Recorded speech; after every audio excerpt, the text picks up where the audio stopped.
going on, my people? It's your favourite Vacuum King. In today's video, I have the world's first Dyson vacuum made ever in the whole entire world. DA001, not DC01, DA001, which is before they started the DC model naming malarkey. So here's the machine itself. As you can see right here, it says it's the world's first bagless vacuum cleaner. Although this isn't entirely true. There were bagless systems before this, but not in the Dyson form factor where it was a cyclonic machine. Historically, there have been bagged vacuums, but with shake-up bags, and they hadn't used dust bags, do you know what I mean? And along with the machines that use water for capturing the dirt, that's also another form factor of a bagless vacuum. You know what the works. But anyways, this is the first cyclonic vacuum that's made by Dyson. As you can see here, this is the labeling on the top of the Cyclone, showing you what the benefits of the no bag system is, along with the features of the machine itself right here. This is so old, by the way. Look at the logo. It's such an old logo, isn't it?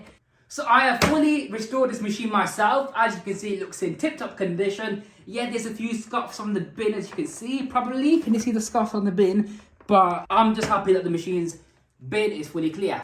So starting off with the wand and hose design, you press this yellow button right here.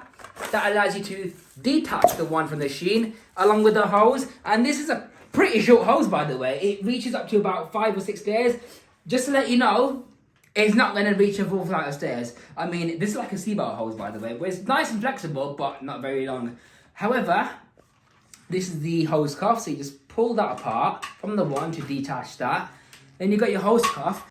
This isn't like a DC01 where you put on an adapter and then fit on your desired tool of choice. This one allows you to directly attach your tools on, but it doesn't actually stay on because, as you can see, they fall off quite easily. So hence why Dyson introduced the adapter onto the late DC01 models. But yeah, as you can see, this is just how they would work. And yes, the tools are black because Dyson didn't make their own tools. They had to use basically these non-genuine looking tools from another brand. I'm guessing Hoover.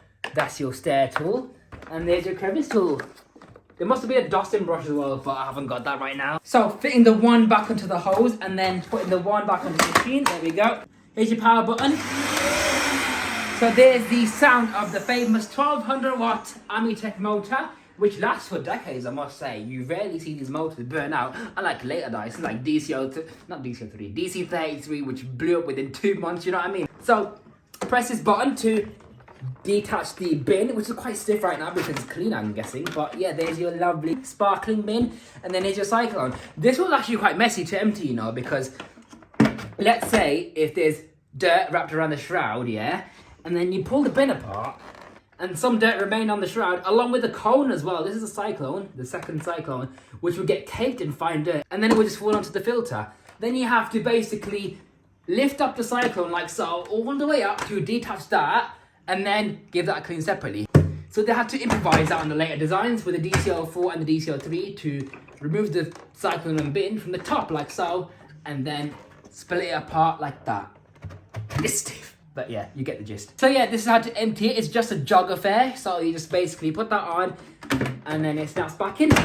Interesting information about the DA001 or Dysons in general is, you know, the brightly coloured parts, in this case yellow, these are the bits that you press. So for example, to remove the bin, like so, or bits that you need to maintain. So for example, the filter area, this is your post motor filter, by the way. It is in need of a replacement, so I've got some of those on the way.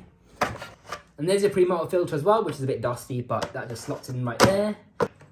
Now, underneath the vacuum, you've got the brush bar, as you can see, with 3 rows of bristles. They're not exactly stiff bristles, but they're not the softest either. They're more on the soft side, to be honest.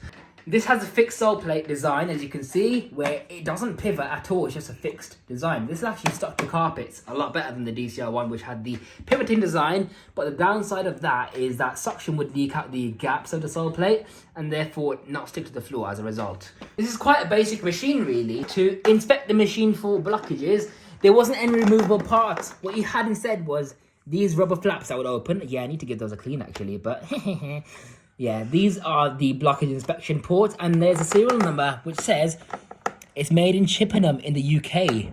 Right, let's switch to silent and show you how it works. So you switch on here. Pick this down with your foot. And then vacuum. You can see these lovely carpet lines. And look at all that is picked up already. And I vacuumed earlier with that sharp.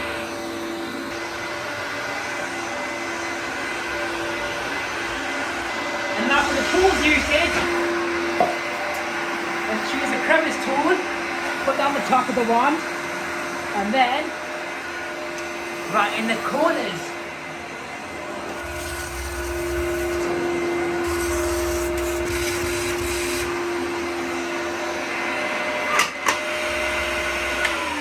So that is the Dyson DA001. Thank you very much for watching.